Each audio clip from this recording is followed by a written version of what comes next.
Magandang araw sa inyong lahat at welcome sa aking channel. Nalalapit na nga mapanood sa mga sinihan ang pelikula nila Alden Richard at Julia Montes na 5 Breakups in a Romance.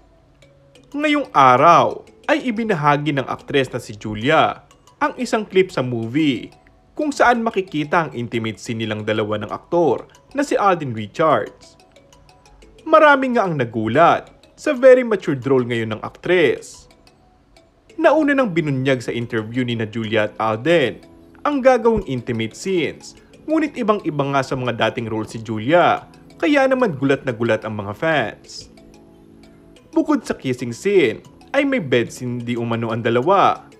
Syempre, naka 5 breakups na sila, alangan naman nagtitigan lang sila sa kalahating dekada ng kanilang relasyon, ayon mismo sa direktor nito.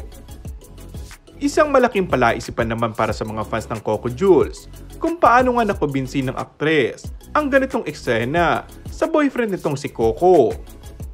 Narito ang ilang komento ng fans. Excited for this movie. Manonood ako nito. Nakakagulat naman yun, Miss Julia. Hindi kaya magalit si Coco sa'yo? Seloso pa naman yun.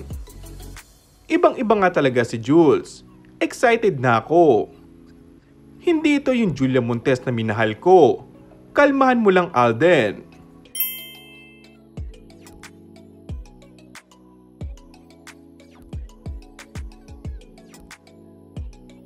And that's all for our today's video. Kung bago ka lang sa aking channel ay mag-subscribe at pindutin na rin ang notification bell. Maraming salamat!